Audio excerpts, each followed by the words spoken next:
Welcome to the show. I'm Jessica Shaw. I'm Touré. And this is Bingeworthy. We tell you what to binge. And what to delete. This week, Unbreakable Kimmy Schmidt. The Keepers. 12 Monkeys and Downward Dog. Cheers to animals on TV. Okay, and thanks to our host of Soho Cigar Bar in New York City. All right, Jess, let's talk TV.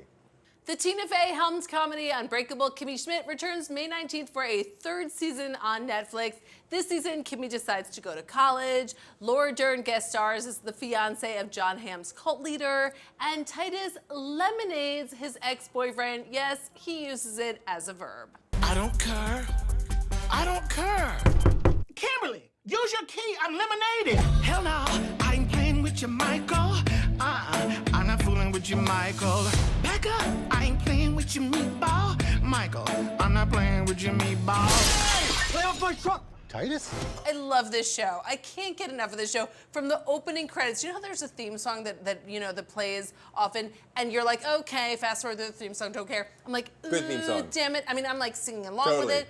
Every episode of this show I love, and season 3 is no different. I'm so invested in these characters. Ellie Kemper is so great as Kimmy, and I love the character Titus, and the Lemonade episode, which is the second episode of the season, amazing. Is amazing. Even if you have never seen this show, you need to watch it. I mean, look, as a huge 30 Rock fan, I immediately was on Unbreakable Kimmy Schmidt from episode 1 of season 1.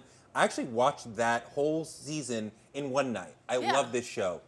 It's like so many hours. I'm not happy with season 3. I feel like they have lost their energy. There was a wit and a spark and a speed to the show, a speed to the wit of the show. I think Titus is doing amazing work. So there's sort of like two different shows. When he's on, they're crushing it.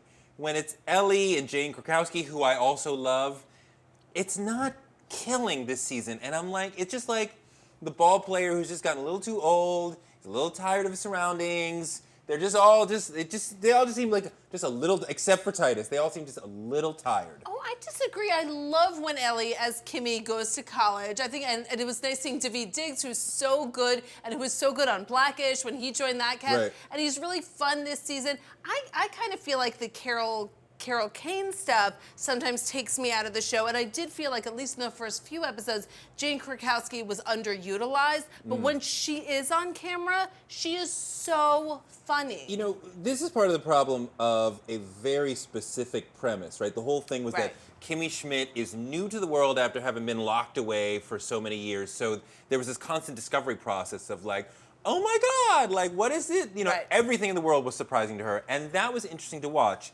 3 years or whatever out of the bunker, and it's like, she doesn't even try to have that anymore because that would be ridiculous. So now, what is the point of the show existing? That I used to be in a bunker a long time ago? It without that... It's not something you get over in 1 year, okay? No, I know, but you see this in shows from time to time that the premise outlives its usefulness, and, or it's being reasonable. I mean, facts of life. We love facts of life, but like, Jesus Christ, these women are living together, like teenagers, like young adults. Like, what is going on? That's why, like, Edna's Edibles happens. Okay. Wow. I know what you mean. That the premise of the show was great for one season, and they had to be able to, or maybe 2, and they have to be able to do something more. To me, like, they are still keeping it within the line of amazing, and I actually really loved this season. I thought it was so funny, and I agree that Titus is just brilliant. But I'm still all in on Ellie. I'm so invested in this character. I just want her to be happy. No, I want her to be happy too, but I just find the world of her less interesting than I did before, and I haven't quite seen a show sort of fade away from me in this way, even while Titus, again, is super crushing it, and I'm like, can we just cut off the rest of this stuff and give him his own show, because he's so great. The lemonade moment that you rightly point out was, Bucky with the good hair. Oh my God. Bucky with the good hair. Just the way that he sashays down the street in the yellow dress, the baseball bat, it's just so hysterical. I love him. I need him to get his own thing. It's time for him to get his own thing. And that's Jeff Richmond, who's Tina Fey's husband, who is sort of like the unspoken hero of the show in my mind, because I think some of the funniest moments on this show from seasons 1 and 2,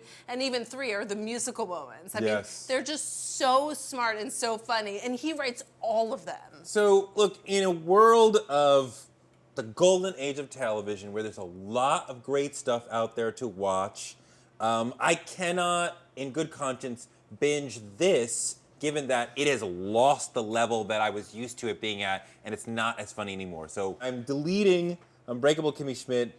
I loved you in the past. We had a great relationship in the past. It is not working out right now. You're not yourself. Wow, I am Sorry. binging Kimmy Schmidt. I'm all in. I love this character. I totally hear what you're saying, that they need to just keep Ellie Kemper's life as Kimmy Schmidt going beyond. Yeah. Like, yes, I was in the bunker. You need to move past that. But I think this season does that. Coming up next, we'll discuss one of the worst new shows of the year. And Syfy's 12 Monkeys. Welcome back, I'm Touré. I'm Jessica Shaw. And this is Bingeworthy. We tell you what to binge. And what to delete, the true crime docuseries The Keepers about the search for who killed a 26-year-old Baltimore nun back in 1969 premieres on Netflix on May 19th. Baltimore has always been a quintessentially Catholic city. The priests were the authority. Whatever they told you to do, you did. The city has its level of corruption. Sister Kathy exemplified this spirit of compassion and kindness. I have never had a teacher like that before. She was murdered our senior year, and it's always haunted many people in the community. I did not expect to like this. I did not expect to care about this. Within about 10 minutes, they had me fully sucked in, and I was like, I have to know what happened. This is just bravura storytelling of just drawing you in. This woman was lovely, she was beloved, she was a young nun, Yeah. She never heard a fly, something happened, and we still don't know. And there are these people who are dedicated to finding out what happened. They really care, they care about her. I want them to get what they want. I want her to find justice for her. And it's just another one of these great modern true crime stories that like just string you in, and then you're like, I have to know what happened. And similar to, we've talked about Serial before, the podcast, and similar to how that podcast is as much about the storyteller as it is about the subject, this show is the same. It's very much about these two women, these two older retired women who are like, they're like on chat rooms and they're sort of communicating with all these people and picking up little tips here and there. Cagney and Lacey, they're like totally different. They would never be able to converse about anything else but the pit bull and the intellectual, and they find common ground on this one subject. Yeah, I mean, I love these true crime docuseries, and I think Netflix does it really well. Making a Murderer, I thought, was amazing. Yep. I love The Jinx, which was on HBO, and I think this story, I loved it, but I have to be honest, I found it really difficult to watch. Really? You are reminded. But you're supposed to, right? Yeah, of course. I mean, it's set in the 1960s in Maryland when there are like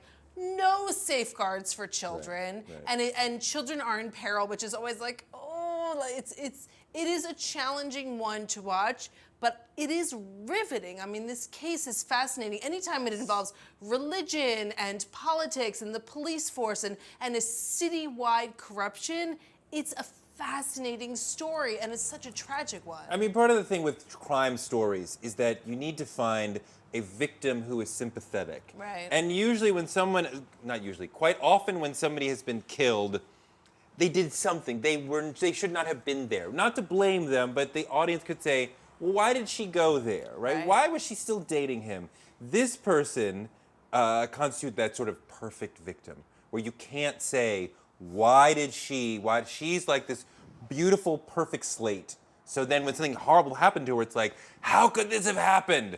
Of course, we're looking... And it becomes such a systemic, citywide conspiracy of something that's going on, and you're watching it the whole time, and you're like, how is it possible that this many people were involved in this level of a cover-up of such a despicable crime over and over, it just put on children. It's disgusting. It's just so revolting to watch. So I would totally binge The Keepers. I think it's just really interesting. It sucked me in. I'm dying to know what happened. How about you? Yeah, I mean, I'm definitely binging it, but it's one of those shows like I need to binge maybe an episode or two and then watch a sitcom. I literally did not get a full night's sleep because of the show. Big Bang Theory, The Keepers, Exactly. Big Bang.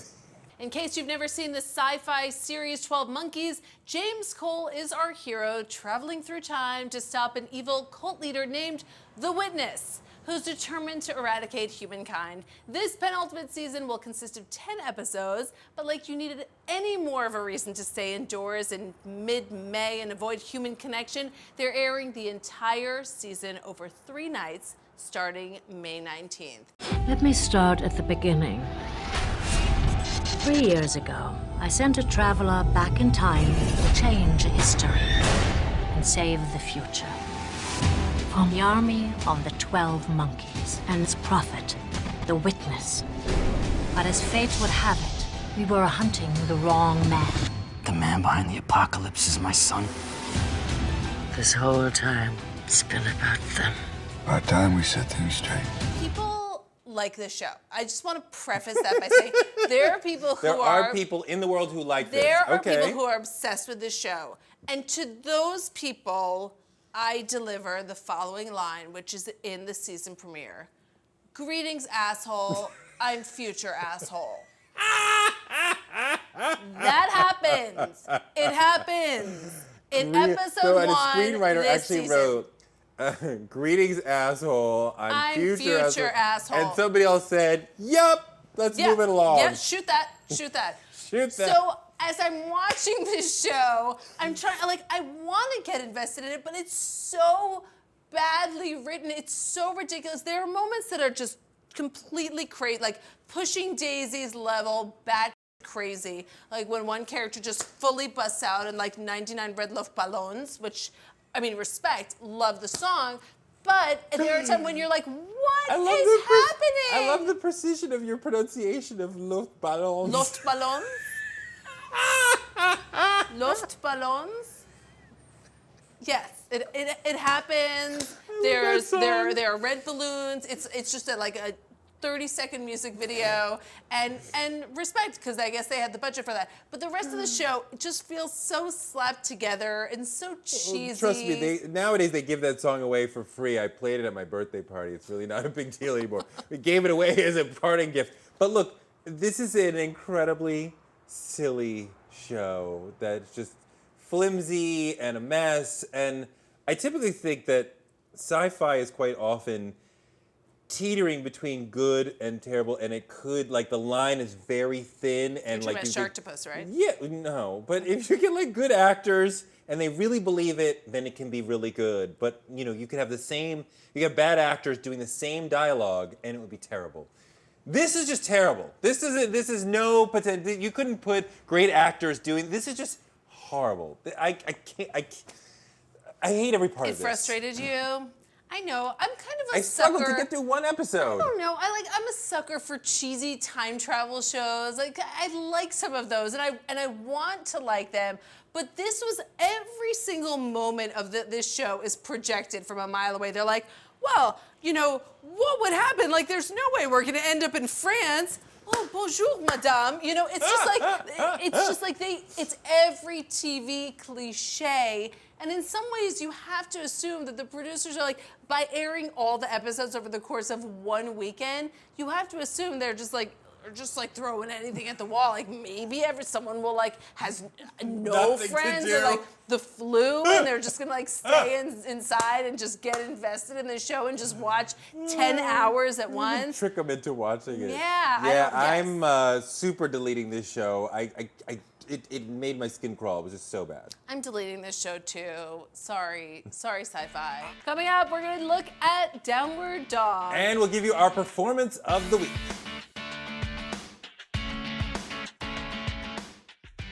Welcome back. I'm Jessica Shaw. I'm Touré. And this is Bingeworthy. We tell you what to binge and what to delete. Downward Dog is a new comedy about a dog. It's told from the dog's point of view.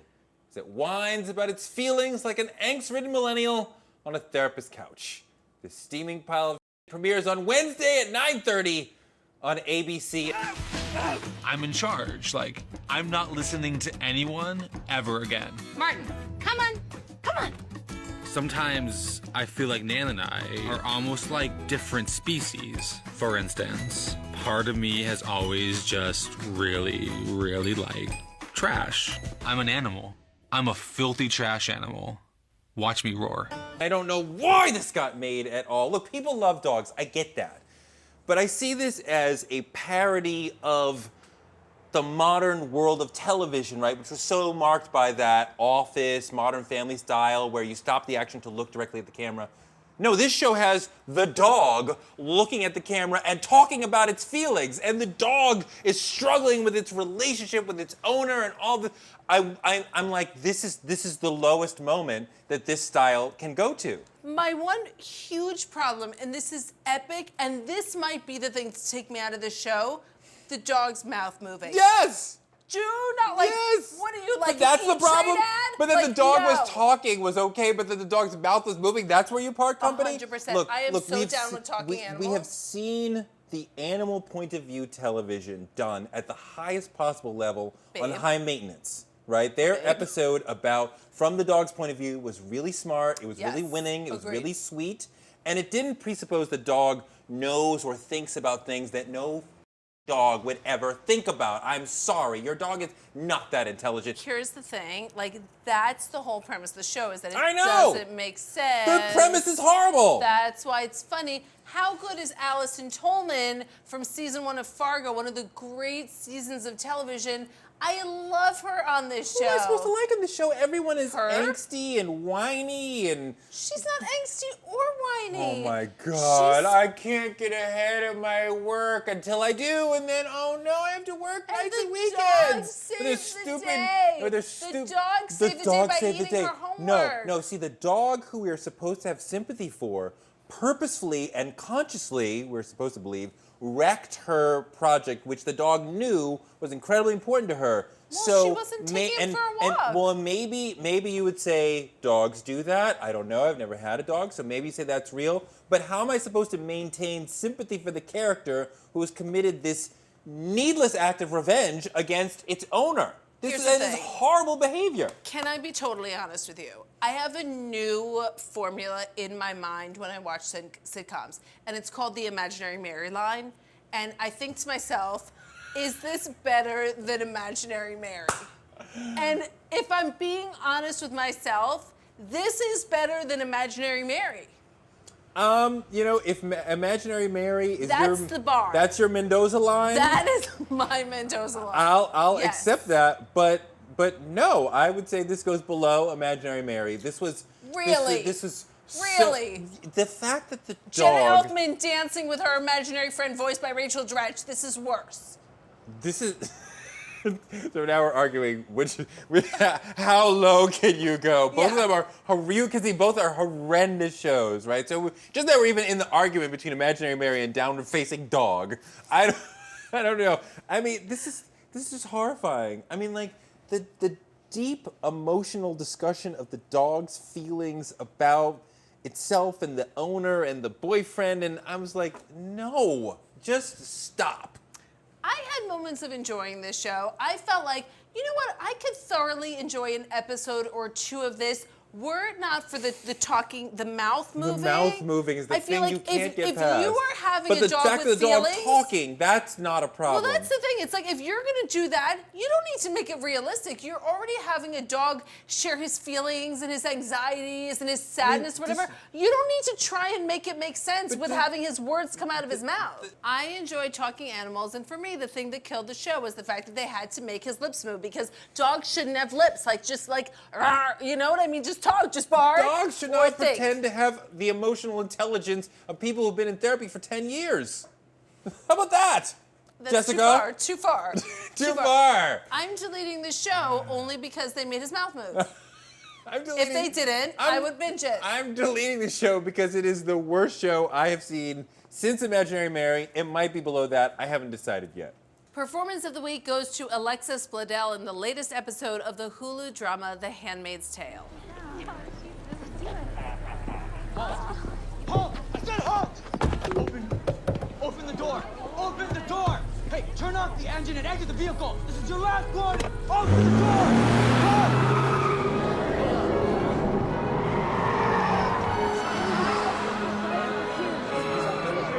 What's she doing? Driving.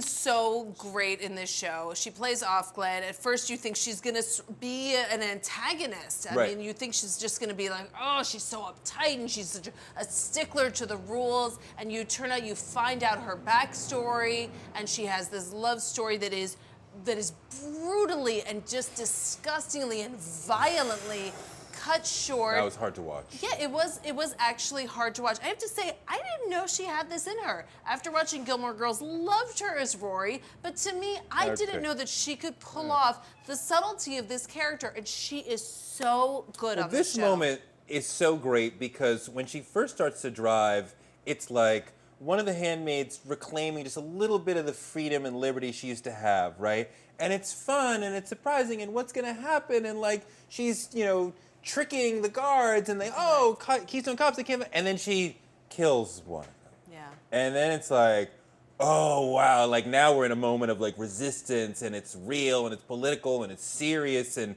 it's graphic, and of course you're like rooting for her to kill them, even though she is trapped, and even if she kills one, it doesn't matter. There's still 1,000 more.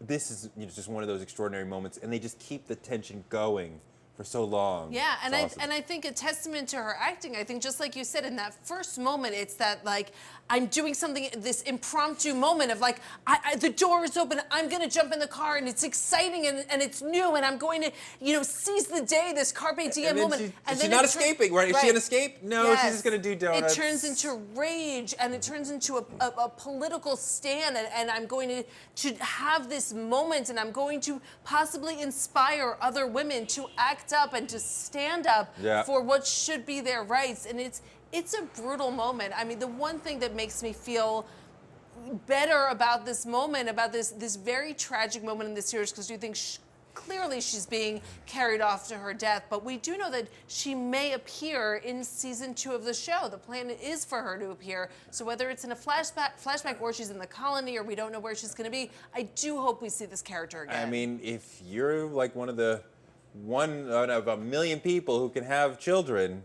you can get away with pretty much anything. Now that Stephen Colbert's under investigation for something after he correctly named what the president's mouth is best used for, we thought it would be a good idea to figure out who's doing the best comedy about this insane administration.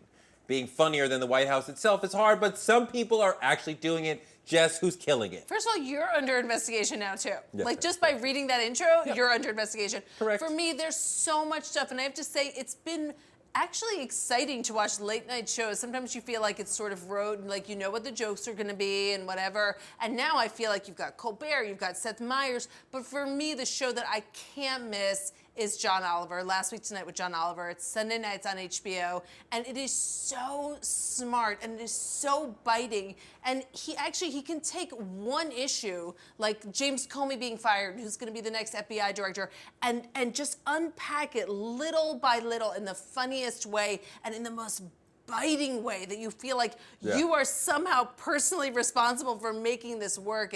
I think he's brilliant. I thought he was great on The Daily Show, and I think he has taken that momentum that he had on The Daily Show and just run with it on HBO. I mean, it's not really saying anything to tell people you got to watch what's going on SNL, but like once again, for like the 5th or 6th administration in a row, SNL is crushing it in terms of political comedy.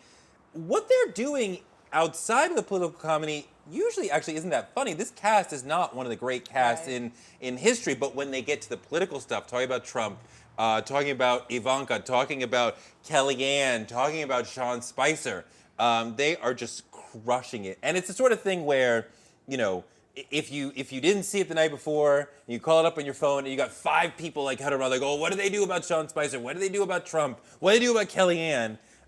They're really shaping how some people are seeing this administration as something that's completely ridiculous and absurd. Much to the president's dismay. Much to the president's dismay, and I mean, their political moments will be remembered in SNL history, I think. I agree. I mean, whatever they think about the administration, the fact is the current administration has made this season of SNL, like you said, so much more relevant. Even a character like Sarah Huckabee Sanders, who was a fill-in, all of a sudden you feel like Adie Bryant could not be happier. She has this character who is just perfect for skewering now. Right, right. That's it for our show. Thanks for watching. And thanks again to the Soho Cigar Bar in New York City. I'm Jessica Shaw. I'm Touré, and this has been Bingeworthy. Cheers.